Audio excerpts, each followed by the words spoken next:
मुख्यमंत्री युवा कार्य प्रशिक्षणार्थी जे होते ते खरं तर काल एकवटलेले होते नागपूरमध्ये। त्यांनी यशवंत स्टेडियममध्ये काल मोठं आंदोलन देखील केलं होतं। मात्र त्यावेळेला राडा देखील झाला आणि हाच मुद्दा आज विजय वडेट्टीवार यांनी सभागृहामध्ये उपस्थित केला। काल प्रशिक्षणार्थींवरती झालेल्या लाठीमारावरून वडेट्टीवार, भास्कर जाधव आणि शंभूराज देसाई या सगळ्यांमध्ये खडाजंगी झाल्याचं देखील बघायला मिळालं।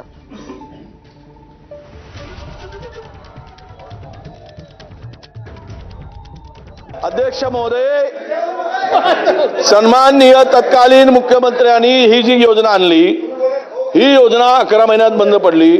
काल प्रचंड या लोकांनी आंदोलन केलं। आंदोलन केल्यानंतर त्या पोरांच्यावर प्रचंड लाठीमार केला गेला, बदलून काढलेत। या सरकारची सेवा केल्याचं ते बक्षीस होतं। त्या फ्रॅक्चर झालीत काही पोरं। एवढ्या प्रचंड कोणी काय मारतं काय? तुमची सेवा केल्यानंतर 11 महिने आणि त्यांचा पुढेचं भविष्य अंधकारमय आहे। का मागू नये त्यांनी हक्क पुढते असं म्हटलं गेलं, याचा विचार करू। आता तुम्ही म्हणलेत विचार काय करणार, याचं उत्तर द्या ना।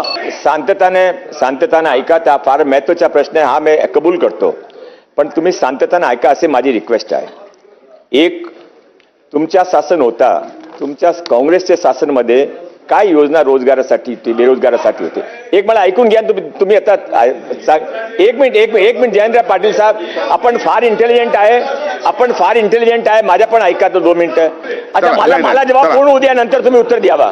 माननीय अध्यक्ष महोदय, या योजना कधीही रोजगारसाठी एम्प्लॉयमेंटसाठी ना होती, हा फक्त प्रशिक्षणासाठी होती। आणि प्रशिक्षण दिला 6 महिन्यासाठी होती, नंतर 5 महिना वाढून दिला।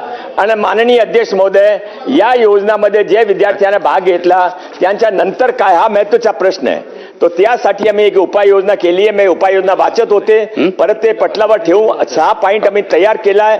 प्रत्येक विद्यार्थीने त्याचा लाभ घेऊ शकता। आणि माननीय विजय वडेट्टीवार साहेब, हा योजना बंद केली है जी, आजपासून सुरू झाली आहे। ते योजनेचा लाभ आज मी घोषणा करतोय। 1 जानेवारी पासून ज्या योजनेचे विद्यार्थी जे शिक्षण घेतलाय त्यांच्यासाठी मी काही स्पेशल योजना तयार केली आहे, ते अंमलात येईल। तुळजापूरमधल्या ड्रग्सचा मुद्दा गेल्या काही दिवसांपासून तुफान गाजतोय। काही 100 लोकांना या प्रकरणी अटक झाली होती, कारवाई देखील झालेली होती। हाच मुद्दा आज अधिवेशनामध्ये देखील मांडण्यात आला आणि राणा जगजितसिंह पाटील जे आहेत त्यांनी देखील या मुद्द्यावरून भाष्य केलेलं बघायला मिळालं। खरं तर तुळजापूरमधील ड्रग्सचं प्रकरण, पुजारी, या सगळ्यामुळे तुळजापूरची बदनामी होतीये, पुजाऱ्यांची बदनामी होतीये असा मुद्दा आज मांडण्यात आलाय।